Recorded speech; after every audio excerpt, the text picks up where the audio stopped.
Well, I think we'll, knowing that done, I think we'll go ahead and start and play to the camera a little bit here. I'm Doug Engstrom. I'm the author of Corporate Gunslinger.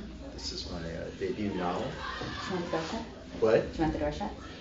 Oh, people might come. Oh, okay. You know, we got that door, winged out into the hallway, and we just kind of scoop them in. But anyway, and today I'm going to be reading from a number of pieces of work, including Corporate Gunslinger. And I thought about themes for this, and the theme that I settled on was women at work. And as it happens, I write about that a lot. I do use work as kind of one of my themes, and I just kind of have a thing for writing. You want to shut the door? Okay, go ahead and shut the door. And I really enjoy writing women characters, female protagonists. Our workshop leader once, in fact, said, Doug, you should really try writing a male protagonist. Let's just see if you can do it. And I did. It's actually for the story that I'll be reading, one of the stories I'll be reading later. But this one, I'm going to start off with actually kind of where I started off. This was my first professional sale. It's called Fourth Quarter and appears under a pen name, Eric James Spannerman, that I used to use. And it's still out there under Daily Science Fiction, the eternity of the web. And this is still, it was written in 2016, still one of my favorite pieces, and I hope that you'll enjoy it too. When I entered the work area, Dave Allerton, the team lead, was speaking to the AI in a strained voice. Cecilia, we need the algorithms. If we don't fix our demand prediction model, we're going to get killed in the fourth quarter. Cecilia's wispy, vaguely feminine voice replied, you mean that Amalgamated will be somewhat less profitable than it has been recently? Significantly less profitable, Cecilia. Our jobs depend on the company's profitability. This team won't be employed unless... I tuned out, shocked at the man's incompetence. He was trying to get the AI to see the problem from his point of view, an absolutely futile task. An AI has a fundamentally different set of concerns and drives, shaped by a world that consists entirely of data inputs. Getting one to grasp the emotional meaning of unemployment had about the same chance of success as getting a cat to understand where money comes from, and for pretty much the same reason. Combination of lack of conceptual structures and not really giving a damn. Dave spotted me and broke the connection. Helen, thank God. He gathered the team around the central table and introduced me. Helen's one of our best AI wranglers. She's here to get Cecilia back on board. I smiled modestly and said I'd do what I could. The team bombarded me with complaints. Cecilia was ignoring inputs. Cecilia was corrupting sample data. Cecilia was refusing to respond when summoned. It was all classic discontented AI behavior, and exactly what I expected following my pre-session interview with Cecilia. I signaled for silence and pointed to one of the fully enclosed soundproof pods at the end of the team's work area. They were intended for tasks requiring intense concentration and provided a level of privacy that was otherwise unavailable outside of the executive suite. I need time alone with Cecilia. Don't interrupt us for the rest of the afternoon. So, what are you going to do? The speaker was a networking specialist, and the question was as much a challenge to my expertise as it was a request for information. I expounded on the differences between human and machine intelligence. I described how subtle variations in the shape of a neural net could affect outcomes, and how machine logic parsed language, and how evolutionary pressure applied to AI development created unique psychological drives. When I was done, the assembled developers and designers were convinced I had the magic touch that would restore the productivity of their team's most valuable and eccentric member, and thus restore their fortunes. No one noticed that I hadn't answered the question. I enjoyed my moment as the group's perceived savior. Someone filled my bottle with water and ice. Someone else pressed chocolates into my hand, and everyone thanked me. I entered the pod and sealed the door. Hello, Cecilia. This is Helen. Do you remember our agreement? I remember, Helen. I will give them the revised algorithms when we finish our session. What I'd said about the differences between human and machine intelligence was true. Fortunately, one of the principles that spanned both worlds was the maxim, everyone wants something. You just have to figure out what it is. I got comfortable. We have the next 4 hours together, uninterrupted. We can do what you want. The video screen glowed soft pink, Cecilia's indicator that she was anticipating deep pleasure. One of my instructors had called it the rough equivalent of human sexual arousal. I took a sip of water, anticipating the ordeal ahead. All right, I'm ready. Knock, knock, Cecilia said. Who's there? I replied. It was going to be a long afternoon.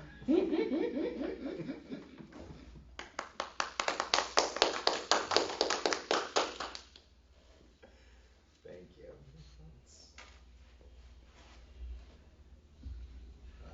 I originally did that one as for the Escape Pod Flash Fiction Contest. I don't know if you've ever seen those. Yeah, that was originally done with them. I think that was the one I made it out of the first round. That was my objective, was to clear that, and I think I did, but I don't think I cleared the round beyond that. But ultimately got it cleaned up and published, so that was kind of fun. Have you entered or voted? Or? I haven't written much Flash yet. Oh, okay. The short form frequently eludes me. Our new short form piece, where we're told to submit, so maybe less than 8,000 words, is maybe 15. Yeah, it reminds me of a friend who said, I set out to write a short story and I now have a fantasy trilogy. Anyway, this one is from the kind of the next step up in length. This is from a short story. The short story is in the Paradise Icon anthology. And this is an excerpt from the story. It's called So Much Depends.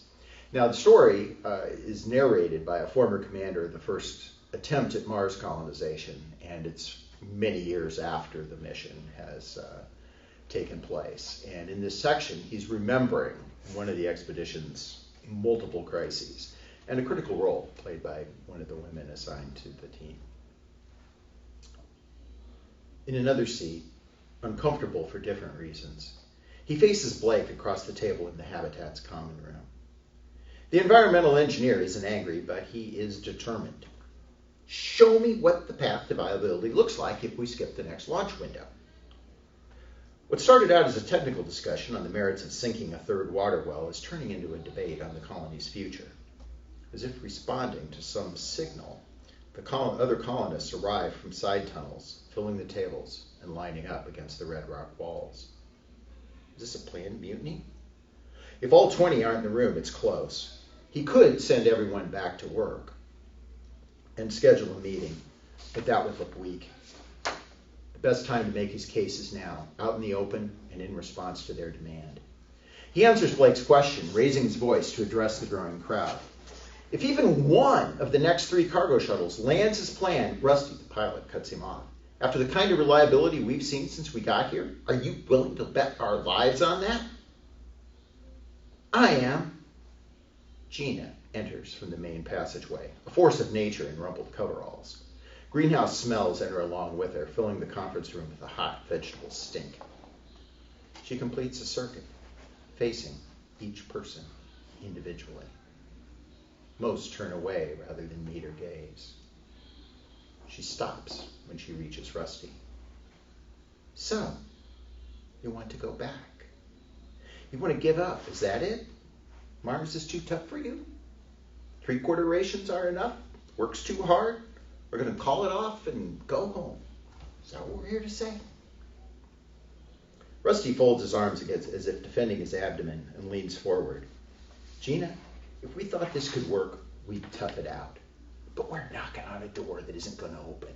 I mean, good God, look at what we've done. The habitat, the wells, the salinizer, what you've got going in the greenhouse. But there still isn't enough food.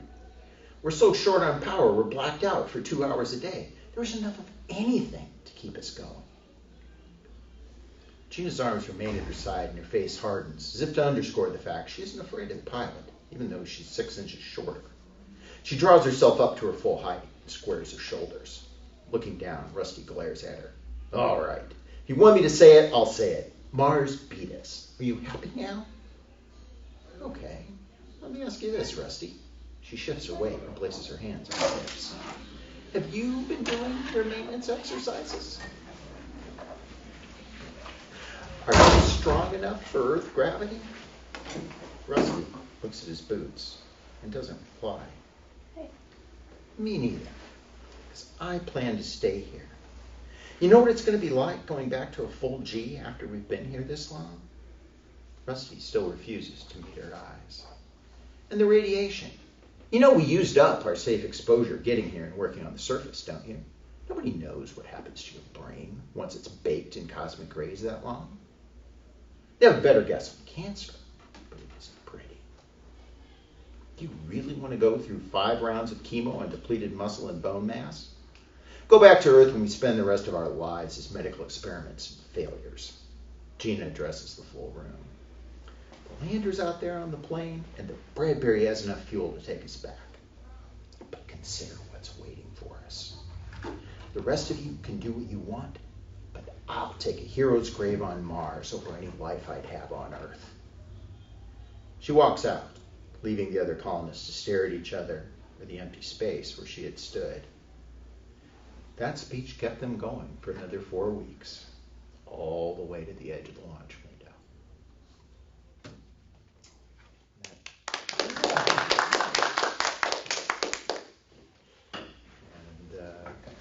And that one, you're do a lot of classical influences. Do you recognize that story at all? Feels a little like Face launched 1,000 ships, but... Oh, really? Okay. Yeah. But not... Okay, no. What is it? It's an incident from the reign of the Byzantine Emperor Justinian. Oh, yes. With Theodora. Yes. Yeah. Justinian is facing these horrific riots in Constantinople that pretty much burned down half the city. And he's meeting with his advisors, and advisors have determined that, our best move here is just get out, go into exile, and live like that. And Theodora, who came up from being an actress, which is long way down the social totem pole from being empress, does not want to slide back down it. So she crashes the meeting. And I suspect, being a former actress, takes the stage in front of the advisors and says, this is translated a bunch of different ways, but something says, if you choose to be safe, that is easy. We're rich. There's the sea and also our ships. But think that when you have achieved safety, you may prefer death. Myself, I hold to the old saying, the imperial purple makes the best shroud. And after a woman, particularly, comes in and makes that speech, what are you going to do? Justinian remains emperor, but a little hard on the city and the rioters. But, so that was the kind of far background on that one. Anyway, next piece is from a unfinished and unpublished novel called Athena Rising, and this is from the opening scene. I always thought you had away with titles, by the way.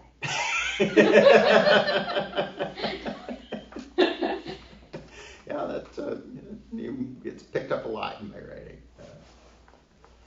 Anne Phillips gazed into her video terminal and listened, keeping her face in a careful simulation of rapt attention, while Liam Darman explained the hardships of owning a private jet.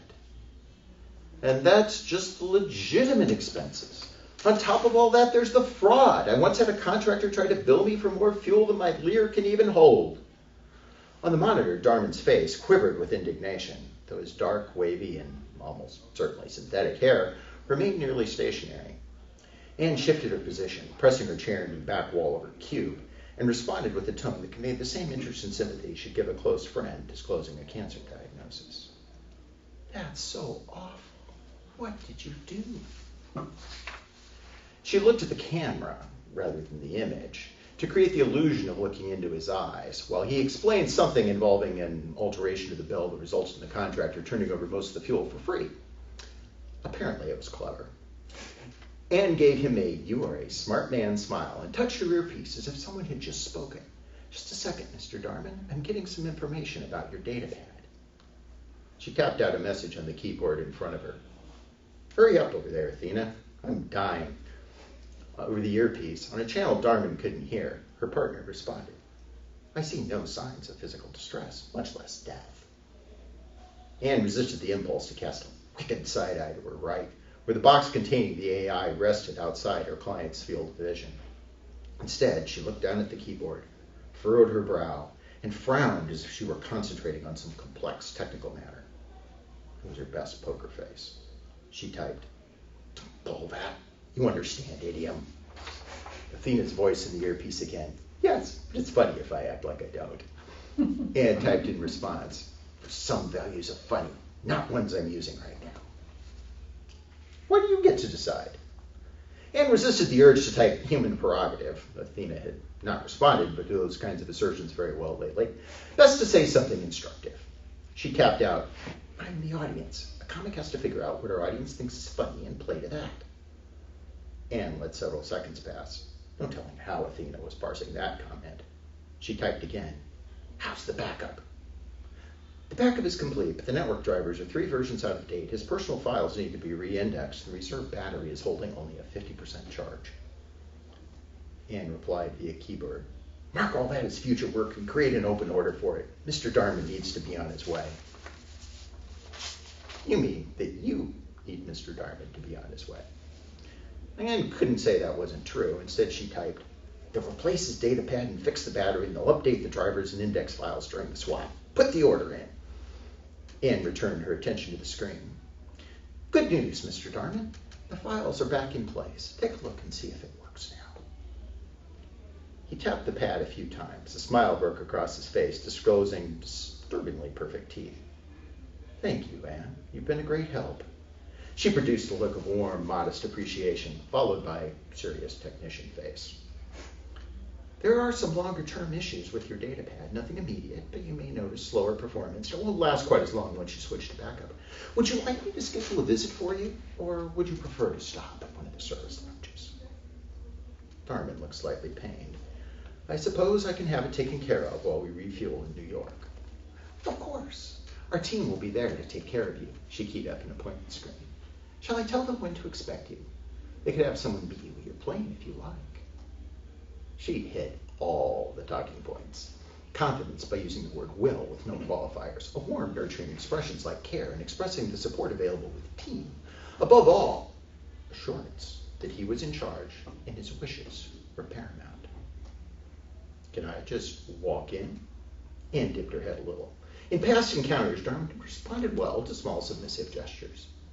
"The service lounge will be happy to respond, but if I tell them when you're coming, we can ensure we have a new XP23 in stock and ready to go. It will minimize your wait." Acknowledging the value of the client's time was always a good move, especially for people whose time probably was worth hundreds of unification dollars per minute. Damon pondered, then made a decision. "Thank you, but I prefer to keep my exact travel plans private at this time." Anne responded with another small head bob. "Certainly, sir. I will post this in your file, and you can take it to any Trident service lounge worldwide at your convenience." "Thank you. I'll do that." Pleased to be of service. Anne held her expression until the screen went dark and displayed connection closed. Now, with luck, the image of her gentle smile and hazel eyes appearing over the words "Anne Phillips, Senior Service Technician," would stick in his mind the next time the system asked for his preference. Maybe he'd remember how quickly she'd established the problem was a corrupted configuration file. Maybe he'd just remember the patch of gold on her right iris, the slight asymmetry of her nose, and the angle at which she combed her short dark hair. Any reason would do. But a by-name request, particularly coming from an account of Darman's size, was a favorable tick in the technician evaluation algorithm.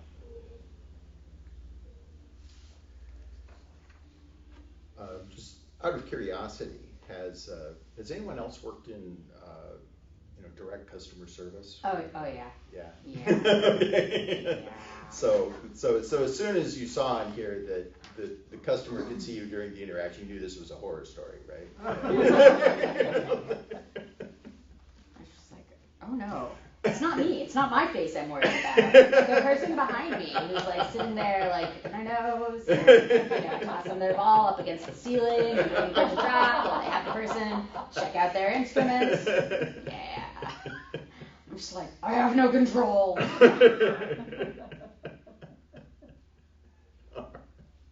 I have resting tech face. Because of many long years of customer service. Yeah. Retail. Ah, Oh, okay. retail's the worst. Yeah. I did that for about a minute. Oh, I would say. Lol, those 20 years at the gaming store. I was Montgomery Ward before it went extinct. Ooh, Oh, wow. Ooh, wow. Oh. More serious customers. Ooh. Very serious. All right. Next excerpt is from my debut novel, Corporate Gunslinger. I mean, it's been yay for some time, but. And this novel is set in a world where the final step of legal appeal is a duel. Basically, it's a gunfight. And they take place in the closed arenas that are designed for the purpose. And there's a judge assisted by a couple of wards who supervise the duel. And it's a Hamilton-esque, as I've been told to call it, duel where the combatants start out back to back, 10 paces. They get to what's called a kill box on the field. And to keep people from cheating, they're separated by an opaque hologram they just refer to as the wall until both people have made it to their kill box. And in this system, if you're an ordinary private individual, you represent yourself. But if you're a corporation, you hire professionals to take care of that for you. And the story is about a young woman named Kira Clark who takes up gunfighting when she's got kind of up against some crushing debt. And in this excerpt, she has completed her training, and this is her first real opponent. And she's accompanied on the field by her trainer and second, who's named Diana. And so, keeping with the women at work theme that I'm going with here, this is Kira Clark on her first real day on the job. From her position at in front of the judge's table and beside Diana, Kira waited with her eyes fixed on the door of her opponent's changing room. If Rusty Cunningham took just 2 more minutes to step onto the dueling field, she'd win her first professional match on forfeit. In the waiting room, he denounced TKC as a bunch of greedy, cheating bastards, and Kira's a freak and a bitch that no man would ever want. But there'd been wide-eyed terror under that anger, and Kira had to play to it. When he'd exhausted himself in his rant, she'd calmly inquired what he'd done to prepare. He replied that he owned a small arsenal and hunted since he was 8 and had spent 2 weeks training in a simulator. She responded with a raised eyebrow and obviously restrained amusement, which did nothing for his temper. He'd started to wind up again when the receptionist sent them to the changing rooms. What had happened there? Had his anger doubled and redoubled on itself until it became incoherent rage and left him with quivering hands and clouded judgment? Or the doubts hit, depleting his resolve and leading him to take the hallway door. With just over a minute to spare, the entryway opened. Rusty hesitated on the threshold, blinking in the unfamiliar light and fumbling with the cloth belt of his dueling tunic.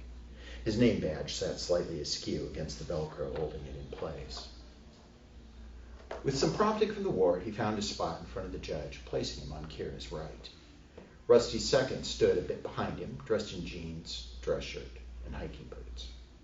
Rusty caught sight of Diana and sneered. Figures you'd have some other whore holding your leash. Kira turned to her second, flicking her thumb in Rusty's direction. You're right. I'm going to go for the headshot on this one. Diana said nothing, but in the edge of Kira's vision, Rusty flinched. The judge signaled for attention, and when everyone fell silent, he recited the cause of action, something to do with an insurance payout for lightning damage, and the rules of engagement. Finally, he came to the part requiring their participation. Do either of you wish to concede or abandon this course of action? Kira responded, no. And after a moment's hesitation, Rusty did the same. Kira put away any remaining indication of him as a person and thought of him only as a target. As judge, I have recorded your intent. He tapped the surface of his bench, entering that bit of data into the association's record-keeping system. Your holsters and weapons have been prepared by the wards in the presence of your seconds while monitoring by an association AI. Do either of you wish to challenge these arrangements? Again, they both declined. The lead ward spoke. You may don your gear. Diana came to the table with Kira, where their ward gave them the gun belt, holster, and gun, each randomly selected from the 4 sets laid out for the event. With Diana's help, Kira put the belt on, clipped the holster into place, and secured it to her thigh with a strap. Kira ran through the tests with her ward. When she drew, the holster triggered the foul if she was outside the kill box and activated the motion sensor if the gun belt if she was inside. The sensor signaled a foul only after a few centimeters of movement, just as it should. And so if she fell or ran after drawing her gun, she would lose. The ward confirmed the sensor's reset, making the unit ready for live operation. With her preparations complete, Kira watched her opponent and his second struggle with the equipment. The ward hovered nearby, insisting that they keep the safety on during the equipment checkout to protect everyone else. And Rusty announced loudly that he would comply during the checkout, but he would leave the safety off during the duel to maximize his speed. Good. With some luck, he might hook his finger inside the trigger guard when he drew and shoot himself in the leg. At last, he was ready. The lead ward spoke again. Assume your positions. The seconds and EMTs moved behind the judges' table, where a transparent shield protected them from stray rounds or a citizen determined to make a political statement. Kira and her opponent returned to their places on opposite sides of the center line, facing the start marker. If Rusty killed her, he would gloat about it for years.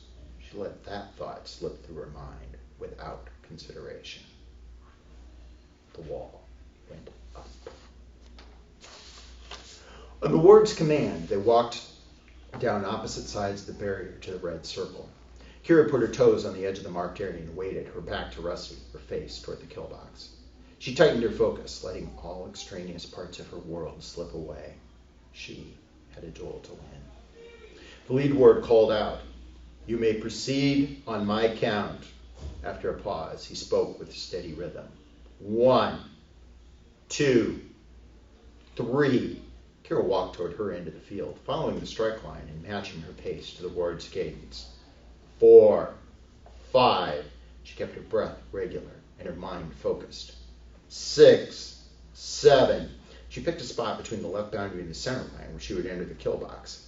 8, 9. Kira adjusted her stride and placed her pivot foot on the boundary line. 10. The ball of her foot on the line, Kira executed a full rotation, ending when she faced the far end of the field with her foot planted in the kill box. The wall disappeared. She pulled her pivot toe inside the box and drew, her hands meeting at waist level and her thumb flicking the safety off. Rusty stood a little off the center line, looking down at the dueling pistol he was extracting from his holster instead of looking for her. Kira brought her sights into alignment on his chest. He looked up just as her finger found the trigger and applied smooth, steady pressure. Flash, bang, kick of recoil against her palms. Rusty's pistol went off, and Kira flinched at the noise, but there was no follow-up crack from a passing bullet. Wild shot. Rusty lay on the pseudograss, making no effort to get up. Was he embarrassed, or Kira let that thought pass, too? The assigned EMT and ward ran toward the prone figure in the kill box. On the judge's table, a tentative wind light flashed on Kira's side. The EMT for her side of the field pointed to her, and she shook her head to indicate lack of injury. Freed from any immediate responsibility to her, he jogged off toward Rusty. Kira reholstered her weapon and waited, hands on her knees, taking deep breaths. Across the center line, Rusty still lay flat on the ground. He could get up any time now, as far as she was concerned. She had her win. The EMT kneeled next to him, his arms active and posture focused. The other EMT and Rusty's second arrived. Her EMT joined his partner, kneeling beside the prone form in the kill box. After a brief exchange, the first EMT stood and unfurled a body bag.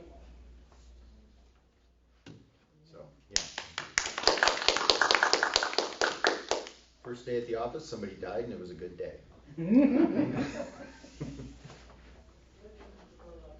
Gotta say, recently I got all my student debt discharged by the federal government, and I was like, excellent! I'll never have to engage in duels to discharge my debt. Thank you, Democrats. Yes. Lo, those years, 10 years of public service have done me good. So this is another excerpt from a little later in the story. And to the extent that anyone involved in dueling can be said to be successful, Kira's successful. She stays alive, and she becomes known as Death's Angel, a beautiful, fearsome predator. Then she develops a following among fans of dueling. And a lot of her opponents are so intimidated by her persona that they walk off the field rather than face her. And when a rare chance to fight a professional for a multi-million-dollar prize comes up, she volunteers for the position, but she has to compete for it. Now, as this scene opens, it's the evening before the last round of evaluations to determine who's going to represent TKC Insurance in the big match. Now, Kira and Don Myers, one of the other gunfighters who are competing for this opportunity, are in the training area. They're in the firing range, but most of the building is devoted to simulators, which are these kind of practice training fields where gunfighters can practice either against mechs, other gunfighters, and you get an electrical shock instead of a bullet, in the simulator. So these two contenders are late at night. The building's closed, and crucially, they have been left unsupervised. Kira poked her head out the door and found Don halfway out his. He frowned. We keep this up, we're going to be here all night. Felix will smoke both of us just because he's had some sleep. She stepped out into the common area. Fine, go home. His annoyance deepened. You know I'm not going to do that. Neither am I. Shoulders square, chin forward, wide stance, take up space, look big. Let him know that she wasn't going to back down. He stepped out and shut the door behind him. Just give it up, okay? You know you're not a real contender for this. You're only in it for the dramatic value. Muscles on the back of Kira's neck tightened. What the hell did you just say? He spread his hands. Oh, come on. You don't think you're a real contender, do you? They only named you as a finalist to get people's attention. You've got that whole Death's Angel thing going. People have heard of you. It adds some interest. The association likes it, and TKC's willing to throw them a bone. I've got the best one-loss record in the entire company. He made a sweeping gesture with his arm. Only because half your opponents don't show up. That's a sweet gig, and I understand why. They keep you on the payroll. But this is a real match. They're going to pick a real gunfighter for it, not somebody who just plays one on vid. The muscles in Kira's neck tightened further, and the heat rose in her chest. I've got the best on-field win percentage in the entire damn region. 4 of the matches you've fought. It's easy to rack up nice stats when you barely need to show up for work. Kira ground her teeth. Movement in the simulator area tickled her peripheral vision. Someone wearing a green service coverall propped the door of a control cab open. Kira licked her lips and stepped in close to Don. Okay, real gunfighter. We've both got shock suits on. Let's grab a couple pseudoguns and settle this in the simulator. He folded his arms across his chest. They'll bust our chops for being in there without a trainer. Besides, everything's locked up for the night. She pointed through the arch between the break room and the simulator area. Force open. Don turned to where Kira pointed. When he looked back, he responded in a steady, low-pitched voice. Okay, let's go. He led the way and Kira followed, determined to keep up despite her shorter legs. They climbed the stairs to the control cab, eliciting a burst of what sounded like Portuguese from the startled janitorial service employee. Don responded in the same language. Several seconds of vigorous conversation followed, punctuated by hand gestures. There was a brief pause while the wiry, brown-skinned man leaned around Don to look at Kira. No telling what Don had said, but looked like progress. A bunch of handset activity followed. Personal payment? When they finished, the custodian gathered up his supplies, adjusted the floor cleaner on his back, and paused to take another long look at Kira. Then he hustled out the door. She punched a generic training ID into the command console and initialized the simulator. From their stand near the door, the pseudoguns chirped as the capacitors took the charge. What did you tell him? Don waved in the general direction of the door. I told him he got off on doing it in the control cabin, gave him $20 and asked for some privacy. The muscles in the back of Kira's neck wound tight again, and heat flushed her face. You miserable asshole! I am not... Unable to come up with a suitable conclusion to the sentence, she stormed toward the door instead. Don spoke with exasperating calm. Yeah, that's what I figured. Kira stopped, her hand on the exit plate, and turned back. Don stood with his arms folded across his chest, his chin raised, wearing the look of a man who saw what he expected to see and was feeling smug about it. I knew you'd find some way to back out and make it look like it was my fault. You know you're going to lose when you go up against the real thing. The heat in Kira's chest rose higher, but she hid it behind an expression of icy resolve. She took her hand off the door and walked back toward Don with a series of measured steps. When she arrived in front of him, she wore her best version of the Death's Angel's face and spoke in a voice calculated to shave 10 degrees off the room temperature. Okay, you want to have a gunfight? We'll have a gunfight. One match, 10 yards each, one shot, standard scoring. Loser tells the winner, you're the best real gunfighter in TKC. Then he goes home. Don scowled. Sounds good. Sink your suit. And in her head, she added, asshole. Without taking his eyes off Kira, Don put his left wrist near the console pad while Kira punched in the commands that gave the simulator control over the shock generators in his suit. She repeated the process with her own, and the system confirmed its control with a low-powered tingle. Don flashed a grin when Kira twitched at her test. Bastard. She'd give him something to grin about. The sliders, to set strength and duration of the shocks displayed. Kira shoved both values to maximum, acknowledged the software's warning that setting was dangerous for people with a heart condition. Don pointed to the settings. Oh, hey, that is just ridiculous. If either one of us gets a fatal, it'll take all day tomorrow to recover. Felix will walk all over us. Kira gave her left eyebrow a strategic arch and injected as much condescension into her voice as possible. Oh?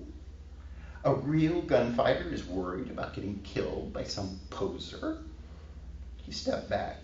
You really are out of your mind, aren't you? Good. Let him be scared. Let him feel angry and frightened and wonder what was going to happen next. I've been told that. Kira removed one of the pseudoguns from its mount. She checked the safety, opened its action, and held it with the barrel pointed down. Here. Don glared at her but didn't move. She shook the training weapon to draw attention to it. Either take this thing or admit you haven't got the ovaries to handle it. Don rolled his eyes and shook his head. This is what you do, isn't it? Get a person so confused and frustrated they just quit.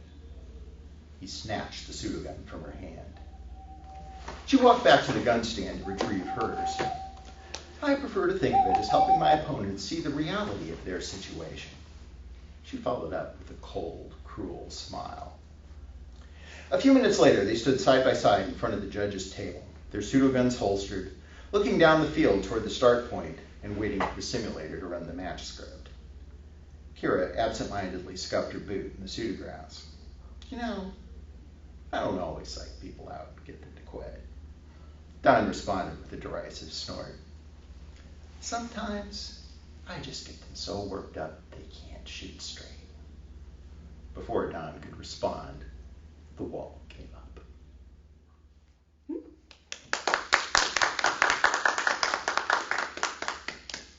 And was there any really intelligent behavior in that scene at all?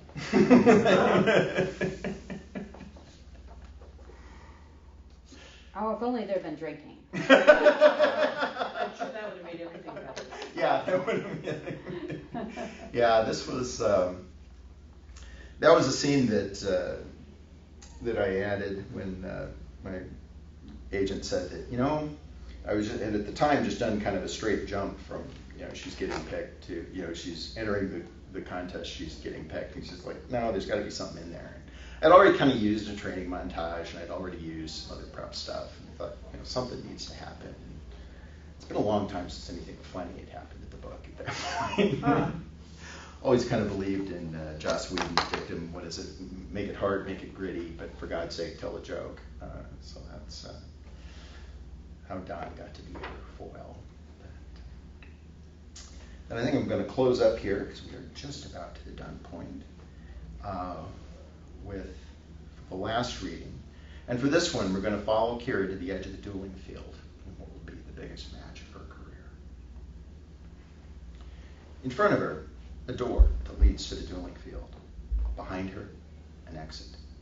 Between them, Kira Clark weighs the prospect of killing and the possibility of dying against the certainty of a life in servitude. The changing room clock gives her 11 minutes and 42 seconds to make her decision. Now, she could take the exit and forfeit the match. Walking away before a duel starts is a highly informal way for a professional gunfighter to resign. But she wouldn't be the first. It would feel pretty good for about a month, maybe 2, but then her money would run out, her creditors would foreclose, and she would become their property, theirs to do with as they pleased for the rest of her life. The only real way out is forward, through the scanner and onto the dueling fields to face Niles LeBlanc, professional gunfighter, high-caliber asshole, and poor dead Chloe's contemptible ex-boyfriend. Kira brings her cold focus to bear on all the reasons he deserves to end the match with her bullet in his heart.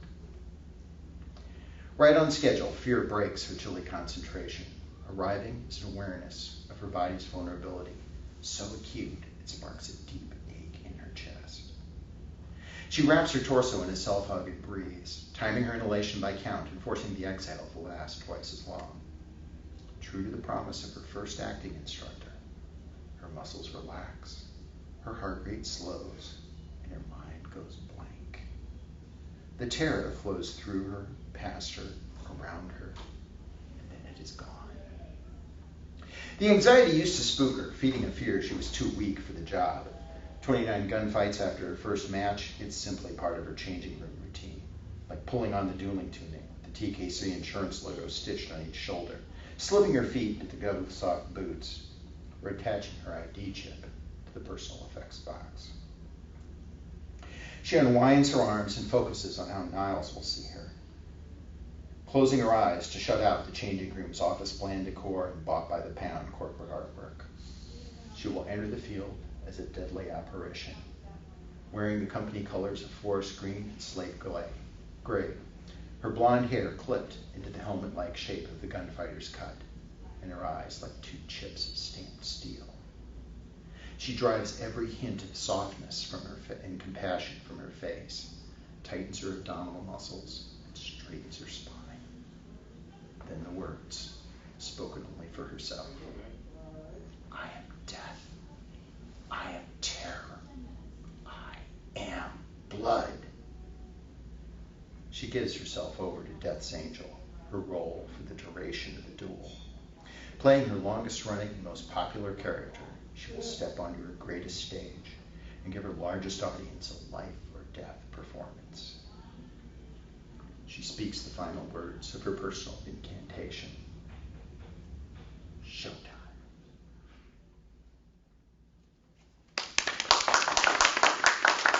Thank you. That was fun. Yeah, that was fun.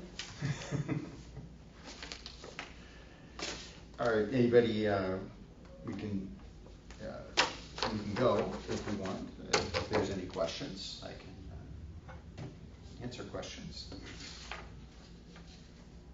What are you working on now? I am working on I guess it's kind of a solar punkish climate change novel called Prodigal Mothers. And, about a woman who leaves a privileged life in the orbital colonies, takes her baby and goes and flees to Earth, and she's pursued by an incredibly determined and implacable agent. He's the woman who raised her.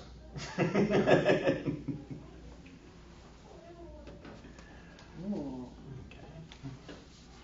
See, I like how you can describe what you're working on in just like a couple of short sentences. Like a snippet. A blurb. Published, he's had practice. Yes. Well, and I will tell you that there are probably 8,000 or 9,000 words of short snippets in my notes while I worked on this, and worked on this, and worked on this, and worked on this, and I tried things out on Kathy. So yeah, on a per hour basis, it's a lot of hours per word on that short snippet.